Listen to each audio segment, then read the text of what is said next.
ओम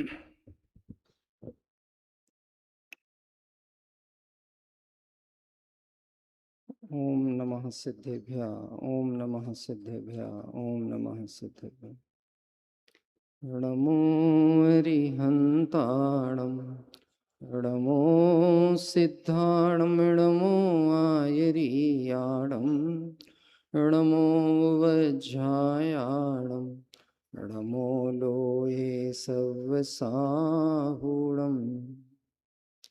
वन्दितु सव्वसिद्धे ध्रुवमचलमणोऽयं गदिं पत्ते वोच्छामि समयपाहुड मिणमोषुधकेवली भणिधम् नमः समय साराय स्वानुभूत्या चकासते चित्स्वभावाय भावाय सर्वभावान्तरच्छिदे।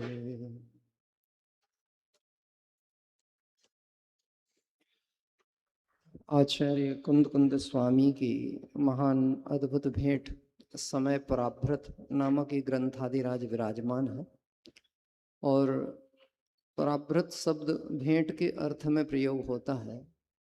हम सब सौभाग्यशाली जीव हैं कि हमें आचार्य कुंद कुंद स्वामी की एक ऐसी भेंट प्राप्त हुई है जिससे कोई हमसे छीन नहीं सकता, कहीं ले जा सकता नहीं है। और यदि प्राप्त हुई है तो वो मेरा ही वैभव है जो अनादि से मैं भूल करके बैठा हुआ था। आप सोचिए, जिसे जिससे प्रेम होता है वो उसके लिए क्या कर सकता है। लोक में ऐसा व्यवहार चलता है, अगर किसी लड़के को किसी लड़की से प्रेम हो जावे तो वो कहता है मैं इसके लिए मरने को तक तैयार हूँ। ऐसे कहते हैं ना, ये नहीं मिली तो मैं अपनी जान दे दूंगा।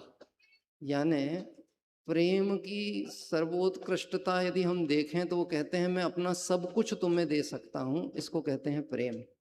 आचार्य कुंद कुंद स्वामी को हमसे प्रेम है तो उन्होंने हमें सर्वोत्कृष्ट रूप में क्या वस्तु दे दी, तो उन्होंने हमें वो दे दिया जो मेरा वैभव है, यानी आत्मा। अनादिकाल से जिसे आज तक मैंने देखा नहीं, जिसके बारे में सुना नहीं, क्योंकि आज अपन चौथे नंबर की गाथा पर जाएंगे और आचार्य देव जो कहेंगे कि ये बात दुर्लभ क्यों है, इसमें वर्तमान समय बहुत जीवंत रूप से समझ में आ रहा है कि दुर्लभ क्यों है। क्या कह रहे हैं, वर्तमान परिस्थितियां एकदम क्लियर कट है। भैया बैठ जाओ, बहुत दुर्लभ है ये तत्व। व्यवस्थाओं में विकल्प जाएंगे तो व्यवस्थित मति नहीं होती कभी, थोड़ा व्यवस्थित हो जाना चाहिए कुछ देर। अब जो जैसी व्यवस्था है सो है, उसमें हम क्या कर सकते हैं। कल हम सभी ने दूसरी गाथा तक ये बात देखी थी कि स्वसमय और परसमय का भेद आचार्य देव कहते हैं। और आचार्य देव ने कहा जो दर्शन ज्ञान चारित्र में स्थित है वह स्वासमय है, और जो पुद्गल कर्म प्रदेशों में स्थित है वह परसमय है। आज सुबह की जो अपनी इंद्र सभा हुई वो भी समय सार ग्रंथादि राज पे, और उस पे लगभग ये सभी गाथाएं आ गई थी। तीसरी गाथा की जब चर्चा आचार्य देव ने की तो उसमें आया कि एकत्व निश्चय गत समय सर्वत्र सुंदर लोक में। इस जगत में सबसे सुंदर वस्तु यदि कोई है तो जो एकत्व स्वभाव को प्राप्त है वह सुंदर है। और देखा जाए तो द्रव्य छह हैं और छयों द्रव्य अपने अपने द्रव्य गुण पर्याय में विलसते हैं, एकत्व स्वभाव वाले हैं तो वो सुंदर है। और जहां वो अपनी सीमा का उल्लंघन किसी ने किया और वहीं से उनकी सुंदरता और शोभा नष्ट होती है। थोड़ा सा विचार करके देखें, इस गाथा के अनुसार छह द्रव्यों में से किस द्रव्य ने अपनी सीमा का उल्लंघन आज तक किया है। क्या जीव पुद्गल रूप हुआ, क्या पुद्गल धर्म धर्म रूप हुआ, क्या धर्म धर्म ने आकाश और काल द्रव्य में कुछ हेरफेर करना चाहा, कौन से द्रव्य ने किसकी सीमा का उल्लंघन किया। तो देखा जाए तो आज तक छह द्रव्य अपने एकत्व भाव की अपेक्षा से सर्वत्र रहे और सुंदर ही रहे। लेकिन जिसकी शोभा और सुंदरता होनी चाहिए थी वो है मैं एक आत्मा। और मुझे आज तक ये बात पता ही नहीं चली कि मैं एक था, एक हूं और एक ही रहूंगा। मैं आपसे पूछता हूं, एक मतलब अकेला, अकेले रहने में डर तो नहीं लगता?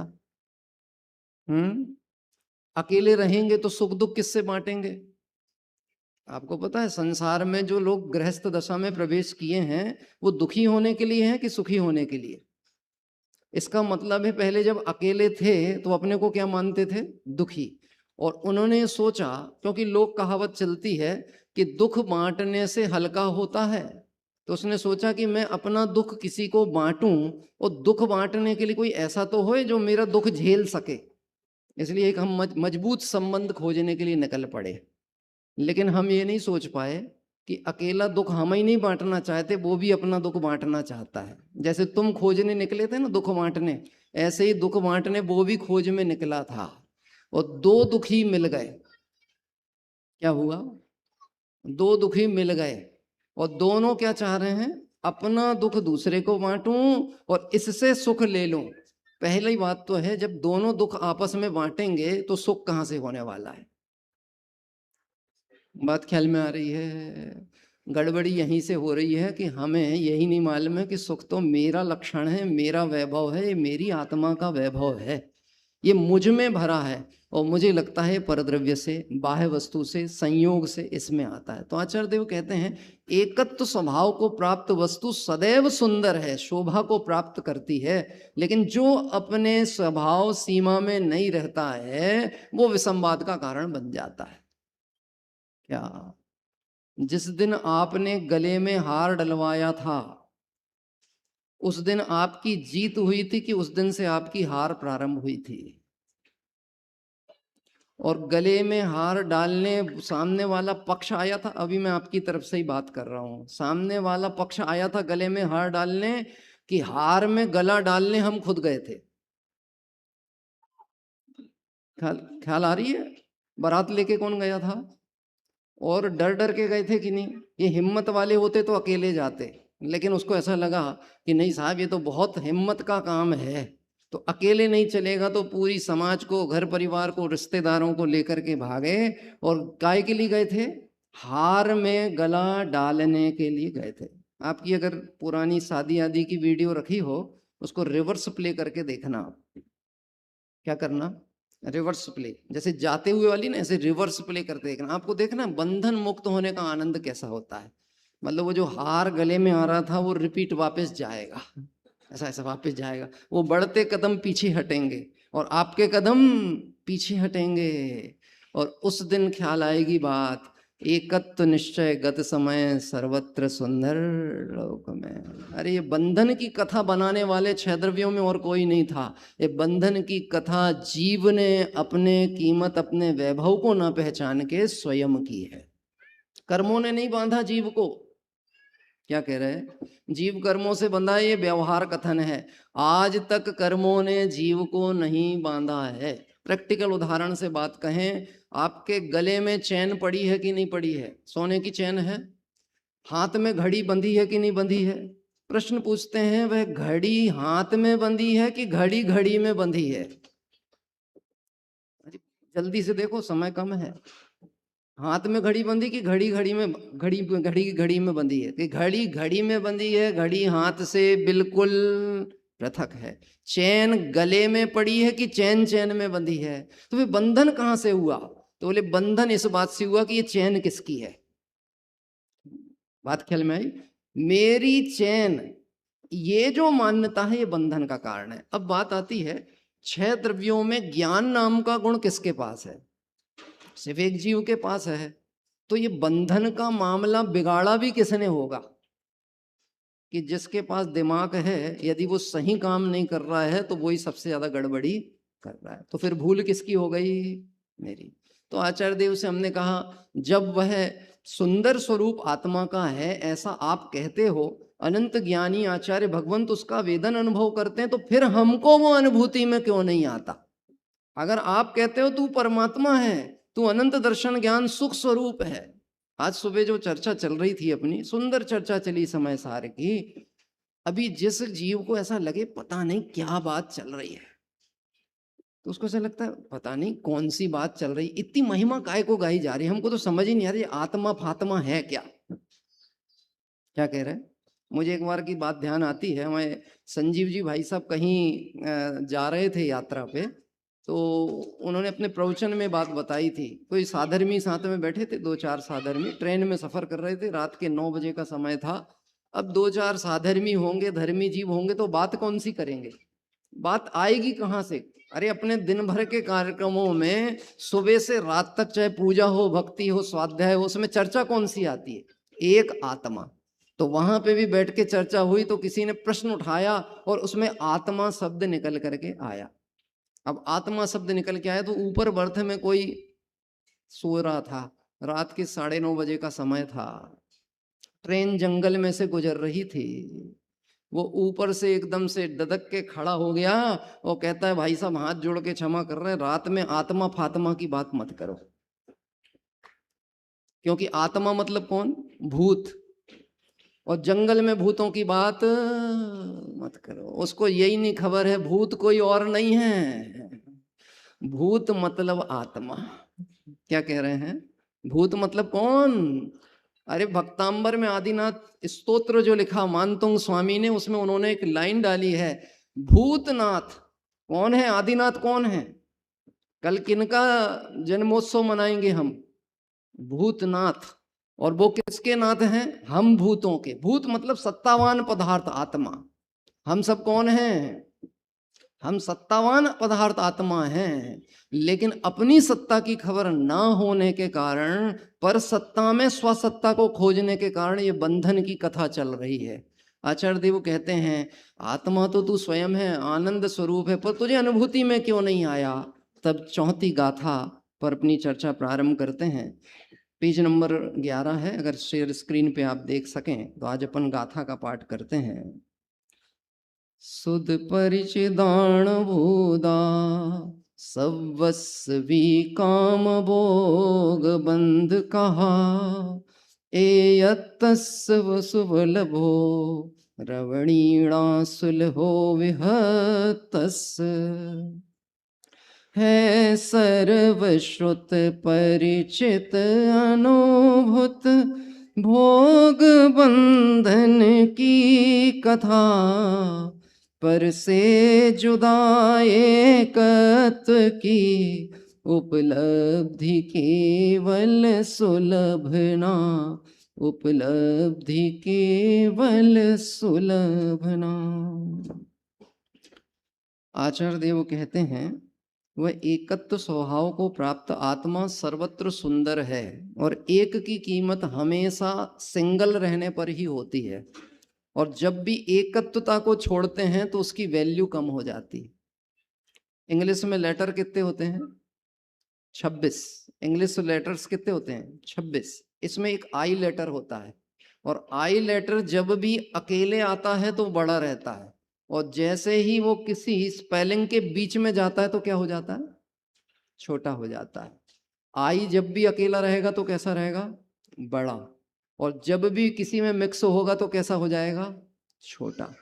अब कहते हैं जब इस आत्मा की इतनी बढ़िया महिमा बता दी गई, मैं 3 लोक का नाथ, जैसे सिद्ध वैसा मैं, ये सब होने पर भी मुझे वह बात अनुभूति में क्यों नहीं आ रही?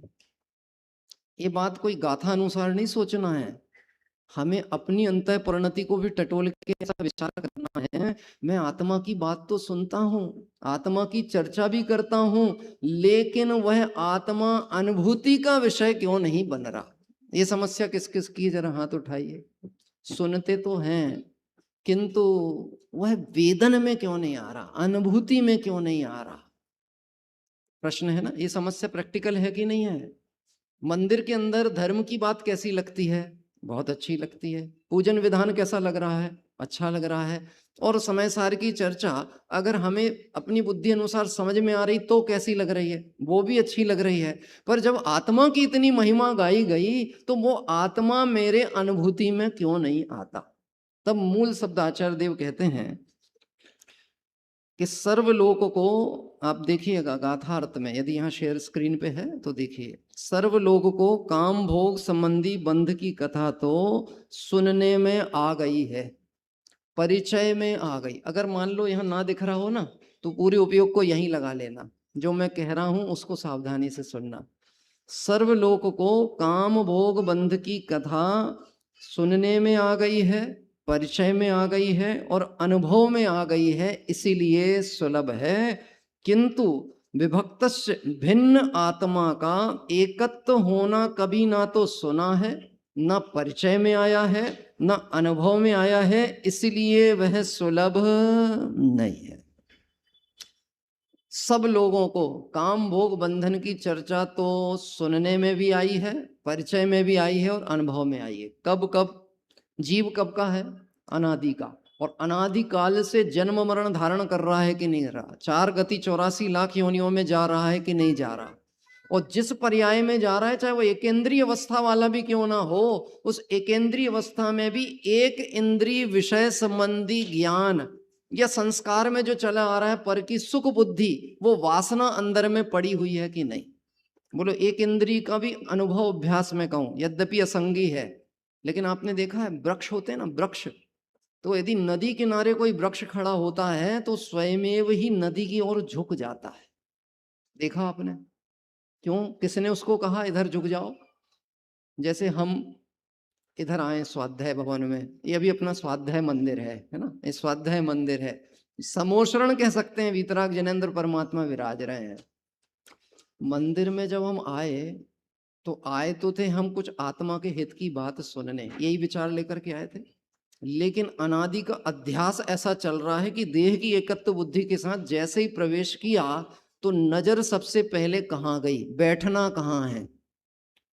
अभी यहाँ किसी ने डिक्टेशन नहीं दिया आपको किसको कहाँ बैठना है, लेकिन हमें बैठने का विचार आया तो कहाँ बैठने का आया? बोलिए, अरे बोलो आप, कहाँ बैठने का भाव आया? आगे, बहुत अच्छी बात है, और आगे में भी कहाँ?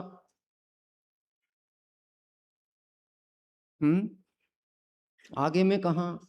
जहां हवा आ रही हो वहां, कि जहां गर्मी लग रही हो वहां?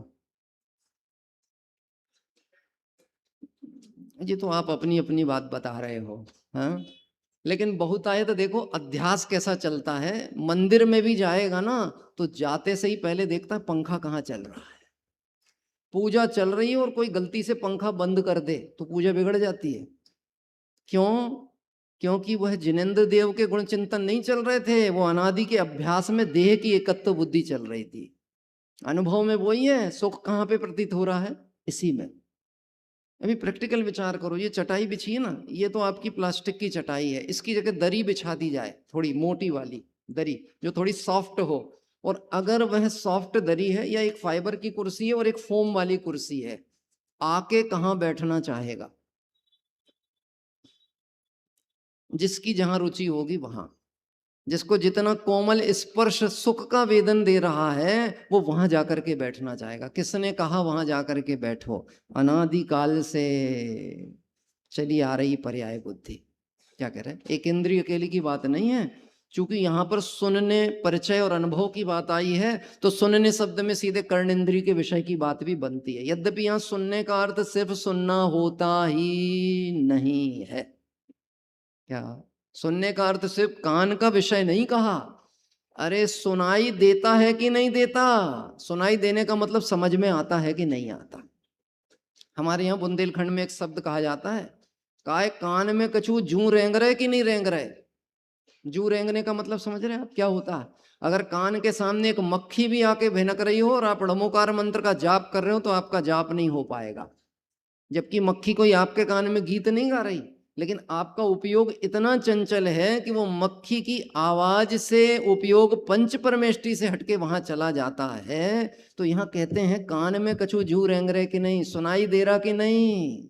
प्रश्न हो सकता है इसके पहले हम समोशरण में कितनी बार गए, क्योंकि यहीं से प्रश्न उठेगा कि भाई साहब आप कह रहे हैं काम भोग बंधन की चर्चा तो सबने सुनी और एकत्व भक्त आत्मा की बात नहीं सुनी, तो क्या हम इसके पहले कभी समोशरण में नहीं गए? बोलो, गए कि नहीं गए?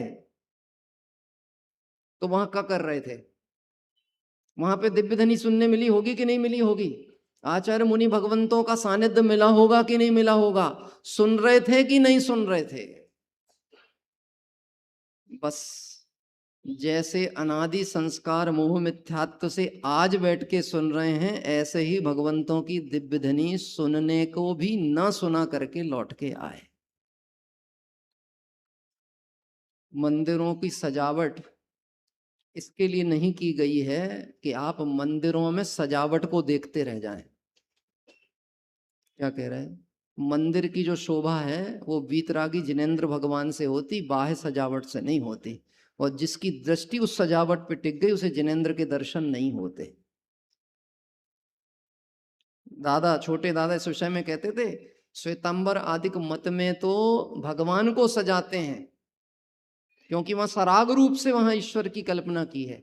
लेकिन हमारे यहाँ तो भगवान वीतरागी होते हैं, लेकिन अंतः का राग तो आज विद्यमान पड़ा है ना।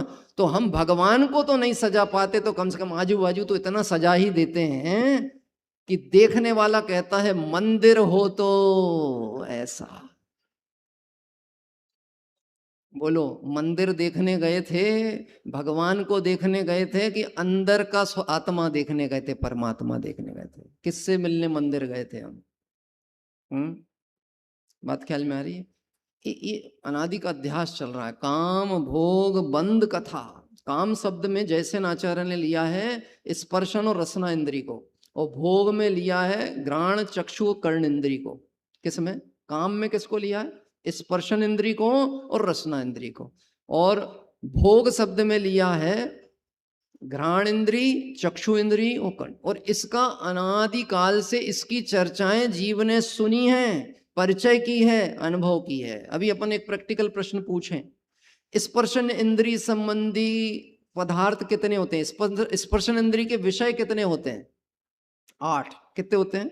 हल्का भारी, रूखा चिकना, कड़ा नरम, ठंडा गरम, ये होते हैं ना। आपके पास में स्पर्शन इंद्री संबंधी सुख सामग्रियों में 8 प्रकार के विषय में से कौन कौन से हैं? बोलो। 8 हैं? 8 भी एक एक हैं कि वो भी अनगिनत हो सकते हैं? हम बोलते हैं ना, हम स्वाध्याय कैसे करें? अपनी अलमारी खोलो और अलमारी खोल के जरा उसमें गिनती करो साड़ियां कितनी हैं। अकेली साड़ियों की बात नहीं चल रही है, आप अपने सूटों का भी गिनती करो, काउंटिंग करो कितने हैं। श्रृंगार सामग्री स्पर्शन इंद्री संबंधी विषय कितने हैं? जितनी है, क्या उनको प्रतिदिन भी रोज भोगेंगे तो उतने दिन भोगने का अवसर हमारे पास है कि नहीं है? थोड़ा सोच के देखो। हैं? स्पर्शन का, रसना इंद्री का। हम लोग वो लोग हैं जिन्होंने कोविड में भी, जहां लोगों को भोजन नहीं मिल पाता था, उस समय हम लोगों ने काजू बादाम की सब्जियां खाई हैं। अन्य लोगों में तो काजू बादाम डेकोरेशन में यूज होता है, अन्य जगह तो मतलब ऊपर सजावट में। एक जैनी है जिनके घर में काजू बादाम की सब्जियां बनती हैं। बनती कि नहीं बनती? हमारे यहाँ लौंजी कहते हैं उसको, लौंजी मतलब किशमिश की लौंजी, खारक डलेगी उसमें, फिर ड्राई फ्रूट्स डलेंगे, वो सब डलेगा। बोलो, एक स्पर्शन इंद्री 2.5 इंच की जगह है जिसमें रस लेने की बात है, और उसके भोग विषय संबंधी पदार्थों की यदि लिस्ट बनानी जाए तो सामान 100 बरस का और पल की खबर नहीं। क्या ये वर्तमान की तरफ से बात कह रहे हैं हम? भोगों की आसक्ति कितनी है, और ये अनादि संस्कार पड़ा। और सच बात तो यह है, उसमें सुख बुद्धि ना हो तो उनको संग्रह करना क्यों चाहे? क्या कह रहे हैं? और सुख मानते कि नहीं मानते?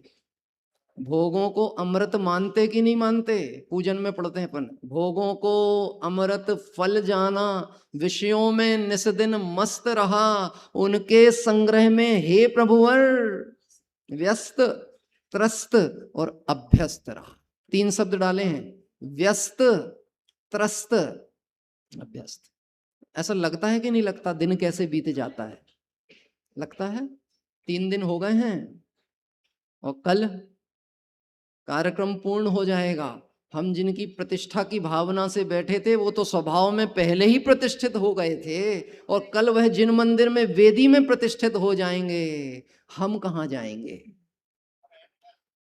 परसों के दिन आप यहाँ आना, मैं तो नहीं रहूंगा, लेकिन आप तो जसवंत नगर में रहते हो ना, तो आप सुबह सुबह, रोज की आदत हो गई थी 4 दिन तक इधर आने की, तो सुबह सुबह आप यहाँ आके देखना आपको यहाँ क्या मिलेगा। कुछ मिलेगा? हैं? अरे कुछ तो मिलेगा ना, एक वीराना तो मिलेगा ना, मिलेगा उजड़ा चमन तो मिलेगा कि नहीं मिलेगा, कुछ तो मिलेगा। तो बताओ यहाँ की कीमत किससे है? ये जड़ पदार्थों से, ये चमकिल से, लाइट से, डेकोरेशन से? यहाँ की कीमत किससे है? यहाँ की कीमत बस जिनेंद्र भगवान यहाँ से विहार किए और ये पूरा समोषण सुनसान हो जाएगा। क्या कह रहे हैं? और मैं उस वीराने को देखने की ताकत नहीं रखता हूं, इसलिए मैं कल पहले ही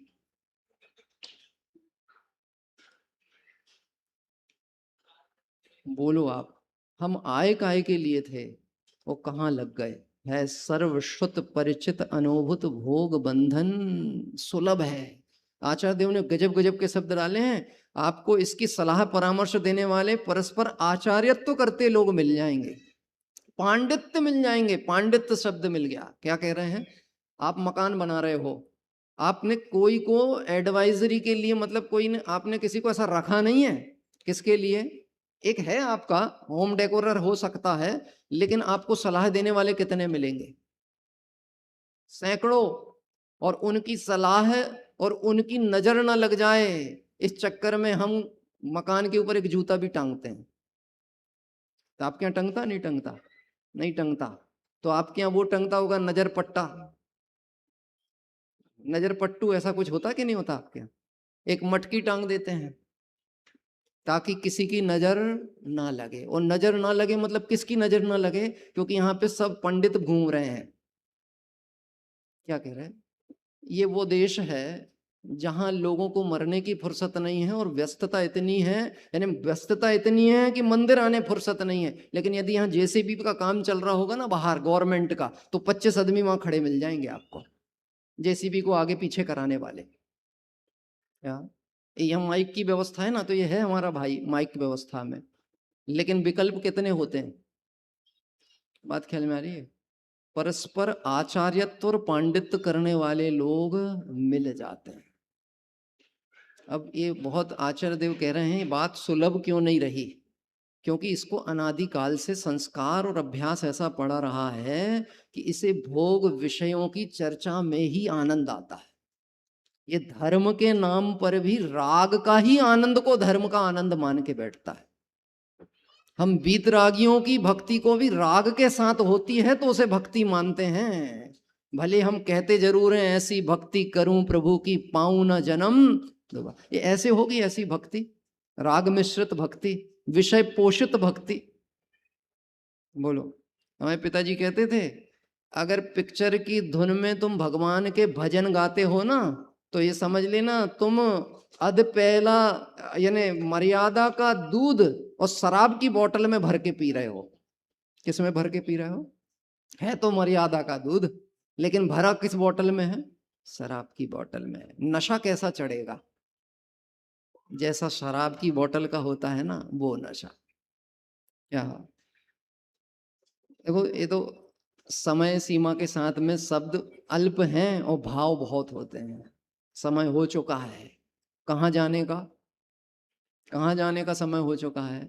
मोहे भावे न भैया थारो देश, रहूंगा मैं तो निज घर में। यहाँ हमें अच्छा नहीं लगता, यहाँ हमारा कोई न दिखता। जिनने हमें ये आत्मा की बात की, अब हम उनके पास जाएंगे। अब हम इन संसारियों के बीच में नहीं रहेंगे। अब ये संसार में जो उलझाने वाले फंसाने वाले, हम इनसे बात भी नहीं करेंगे, क्योंकि बात ही बतंगड़ बना देती है। क्या कह रहे हैं? बातों से बतंगड़ बनते हैं। आप ट्रेन में सफर कर रहे थे, सामने कोई बैठा था, लेना एक ना देना दो। उसने सिर्फ इतना सा पूछा आप कहाँ रहते हैं, और आपने बोला मैं जसवंत नगर में रहता हूँ। उसने कहा मैं मैनपुरी में रहता हूँ। साधर्मी वात्सल्य चालू हो गया कि नहीं हो गया? अच्छा, तो आपका कोई जसवंत नगर में है? कि हाँ मेरे चाचा की, बाबा का, दादा का, बुआ का, नाती का लड़का कोई है। अच्छा, कहाँ रहता है? अब बोलो। टाइम पास करने के लिए, व्यक्ता करने के लिए कोई मिल गया कि नहीं मिल गया? यहाँ व्यक्ता का अर्थ सिर्फ आचार्य देव ने स्त्री कथा, चोर कथा, राज कथा, भोजन कथा नहीं ली है। जो धर्म के नाम पर भी सिर्फ धर्म की कथा तो कर रहे हैं, परंतु धर्मी आत्मा को लक्ष्य में नहीं ले रहे हैं, वो भी बंध की कथा कर रहे हैं। क्या कहा? जयसेनाचार्य ने लिखा है, कर्म प्रकृतियों की चर्चा करता है, ये परिणाम से ये बंद होता है, मोहिनी कर्म की इतनी स्थिति है, एक समय प्रबद्ध कर्म इतने संसार में भटकाएंगे। बात तो कहता है पर सावधान नहीं होता, ये भी बंध की कथा है। बोलो, वीतरागी निर्ग्रंथों के भक्त और उनकी भावना भाने वाले अगर राग में ही लगे रह गए तो ये अवसर तो चला जाएगा। आगे एक वाक्य कह के विराम करते हैं। आचार्य देव ने कहा, कभी इसने ना तो खुद सुनी, ना जिन्होंने अनुभव की है उनकी संगति भी नहीं की। क्या कहा शब्द? सुनी तो है ही नहीं, परिचय तो की नहीं, क्योंकि मरने से फुर्सत नहीं मिली। काहे से फुर्सत नहीं मिली? मरने से फुर्सत नहीं मिली। नाटक करना आसान काम है कि नाटक देखना आसान काम है? थोड़ा सा बताना, जल्दी से जल्दी बोलना। नाटक करना आसान है कि नाटक देखना आसान है? नाटक देखना। नाटक देखने वालों को कुछ नहीं करना, सिर्फ ज्ञाता दृष्टा बन के बैठना। और नाटक करने वालों को कितनी नौटंकी करना पड़ती है। घर में प्रैक्टिस करेंगे, कोरियोग्राफर को बुलाएंगे, इतनी तैयारी करेंगे, घंटों मेहनत करेंगे और आके डांस करेंगे। और सामने वाले को यदि मजा आ गया तो कहेगा वंस मोर। ये पसीना बहा बना करके भी दूसरों को आनंद देता है। लेकिन कभी शांति से बैठकर, जो पंडित जी कहते थे, शांत चित्त हो, निर्विकल्प हो, आत्मन निज में तृप्त रहो, व्यग्र ना हो, क्षुब्ध ना हो, चिदानंद। अब ना सुनी तो फिर कौन कहेगा? क्या कह रहे हैं? संगति नहीं की ज्ञानियों की। संगति का मतलब उनके साथ घूमना नहीं होता, संगति का मतलब उनके पैरों को दबाना नहीं होता। ज्ञानी की संगति का मतलब होता है, ज्ञानी जिस आनंद रस के रसिया हैं, वो आनंद रस का स्रोत कहाँ है, उस स्रोत का पता कर लेना, इसको कहते हैं ज्ञानियों की संगति में रहना। मैंने बोला था जलेबी में रस कहाँ से आया। आज भी मुझे चलते चलते किसी ने कहा था, पंडित जी, और आप कई बार मैं बोल चुका हूं ये उदाहरण, आज का नहीं उदाहरण। बोलो, कल और भोजन व्यंजन मिलेंगे, उसके पहले ढूंढ लेना कि उस जलेबी में रस कहाँ से आया। रस जलेबी में बाहर से आया है ऐसा नहीं, जलेबी जब रस में स्वयं उतर गई तो वो रसमय हो गई है। आत्मा में आनंद है, उस आत्मा में एक बार उतर के तो देखो, उस आत्मा से एक बार बात तो करके देखो। संसार में विकथा करने, चर्चा करने को बहुत समय है, लेकिन आत्मा से बात करने के लिए, आत्मार्थियों से बात करने के लिए, ज्ञानियों से बात करने के लिए, भगवंतों को अपनी मन व्यथा सुनाने के लिए समय है, लेकिन भगवंतों की सुनने के लिए समय नहीं है। इसलिए आत्मा दुर्लभ था, और जब तक तुझे समय नहीं मिलेगा तब तक शुद्धात्मा मिलने वाला भी नहीं। क्या हम 3 घंटे भगवान को सुनाते हैं विधान? भगवान की कितनी देर सुनते हैं? सच बताओ। ये नहीं कह रहा हूं मैं प्रवचन की बात कह रहा हूं, आपने भगवान से नजर कितनी देर मिलाई? दर्शन करने की भी पद्धति बुद्धि है। रोज जाना है, चावल चढ़ाना है, 2 पूजाएं पढ़ना है, आपका आई कांटेक्ट कितनी देर का हुआ? क्योंकि प्रेम की सबसे पहली शर्त होती है नजरें मिलना चाहिए। क्या होती शर्त? प्रेम सबसे पहले कहां से चालू होता है? हमारे आदरणीय पंडित राजेंद्र जी साहब ने एक भक्ति लिखी है, प्रेम जब अनंत हो गया, रोम रोम संत हो गया, आत्मा स्वभाव से महान, महान से महंत हो गया। और प्रेम मतलब 2.5 अक्षर, और 2.5 अक्षर मतलब कौन? आत्मा। 2.5 अक्षर कौन? 2.5 अक्षर प्रेम के मतलब कौन? आत्मा। आत्मा मतलब कौन? मैं। मेरे को मुझसे मिलने का, मुझ में बैठने का, अपना परिचय करने का कितना समय मिलता है। इसलिए भैया थोड़ा समय निकालना, समय बहुत थोड़ा है। 2 घड़ी नजनात के नजदीक तो आओ, भगवान से मिलने आओ तो सिर्फ भगवान को मिलना, किसी से जय जिनेंद्र भी मत करना। जय जिनेंद्र करना जिन मंदिर के अंदर का व्यवहार नहीं है, ये अवज्ञा दोष है। यदि मंदिर में आप किसी से जय जिनेंद्र करते हो, जय जिनेंद्र हमारा तुम्हारा व्यवहार है जो बाहर का है। वहां हम निश्चय ही बोल के प्रवेश करते हैं, सिर्फ जिनेंद्र से मिलते हैं। और जिस दिन एक बार नजर मिल गई तो नजारे बदलने में समय लगने वाला नहीं है। और नहीं तो अनंत काल 4 गतियों में, और तुम विदेह क्षेत्र चले जाना, कहीं घूम के आ जाना, भरत क्षेत्र, ऊर्ध्व, मध्य, अधोलोक और संवेद शिखर की 108 वंदना कर लेना, लेकिन जब तक नजर नहीं मिलेगी तब तक काम होगा नहीं। तो समय बहुत थोड़ा है। अंतिम पंक्ति कह के विराम करते हैं। न समझो अभी मित्र कितना अंधेरा, जभी जाग जाओ तभी है सवेरा। न समझो अभी मित्र कितना अंधेरा, जभी जाग जाओ तभी है सवेरा। जैसे उठना है उसके लिए रात नहीं है, और जिसे बन बन के सोना है उसका कभी प्रभात होता ही नहीं है। तू जागरे चेतन प्राणी, कर आत्म की अगवानी, जो आत्म को लगते हैं उनकी है अमर कहानी।